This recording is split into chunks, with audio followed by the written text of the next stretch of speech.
একটি প্রশ্ন দিয়ে শুরু করা যাক। বিচ্ছেদ কি এতই সহজ?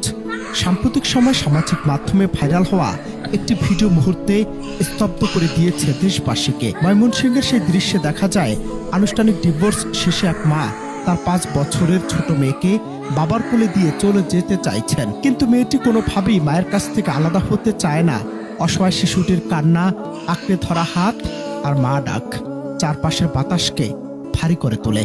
কিছু সময়ের জন্য ভাষাহীন হয়ে পড়েন সেখানে উপস্থিত সবাই, এমনকি বাকরুদ্ধ হয়ে যায় মীমাংসায় থাকা বিচারকও।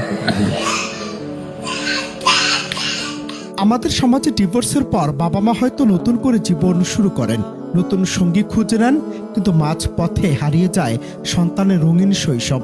ভাইরাল হওয়া সেই ভিডিওতে দেখা যায় মেয়ের পরিবার কোনোভাবেই 5 বছরের এই শিশুটির দায়িত্ব নিতে রাজি নয়। ফলে আইনগত বিচ্ছেদ হওয়ার পর মা যখন সন্তানকে বাবার জিম্মায় দিয়ে চলে যাচ্ছিলেন, তখন শিশুটির গগন বিধারী চিৎকার বুঝিয়ে দিচ্ছিল সে না পারছে মায়ের মমতা ছাড়তে, না পারছে অনিশ্চিত ভবিষ্যতের সাথে মানিয়ে নিতে।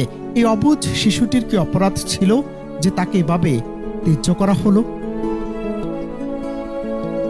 আমাদের সমাজে তুচ্ছ কারণে সংসার ভাঙার প্রবণতা দিন দিন বাড়ছে, কিন্তু সেই ধ্বংসস্তূপের নিচে চাপা পড়ছে হাজারো সন্তানদের ভবিষ্যৎ। মনোবিজ্ঞানীদের মতে বাবা মায়ের বিচ্ছেদ একটি শিশুর মানসিক বিকাশে দীর্ঘমেয়াদী ক্ষত তৈরি করে। তারা না পায় মায়ের সেই চিরচেনা আদর, না পায় বাবার নিরাপদ আশ্রয়। ময়মনসিংহের এই ঘটনাটি আমাদের চোখে আঙুল দিয়ে দেখিয়ে দিচ্ছে যে স্বামী স্ত্রীর ইগোর লড়াইয়ে শেষ পর্যন্ত নিঃস্ব হয় তাদেরই রক্ত মাংসের সন্তান, যার কোনো বিকল্প নেই। পরিশেষে আজ প্রশ্ন জাগে, বিচ্ছেদের আগে বাবা মায়েরা কি একবারও তাদের সন্তানের চোখের দিকে তাকান না? আজ যখন সামান্য মনোমালিন্য আলাদা হয়ে যাওয়ার সিদ্ধান্ত নেওয়া হয়, তখন সেই অবহেলিত শিশুটির অন্ধকার ভবিষ্যতের দায়ভার কে নিবে? ময়মনসিংহের এই শিশু কন্যাটির আর্তনাদ যেন সমাজের প্রতিটি দম্পতির জন্য একটি সতর্ক বার্তা। বিচ্ছেদ কেবল 2 ব্যক্তির আলাদা হওয়া নয়, বরং একটি সাজানো পৃথিবীর ধ্বংসাবশেষ, যার সবচেয়ে বড় ভুক্তভোগী অসহায় সন্তানরা।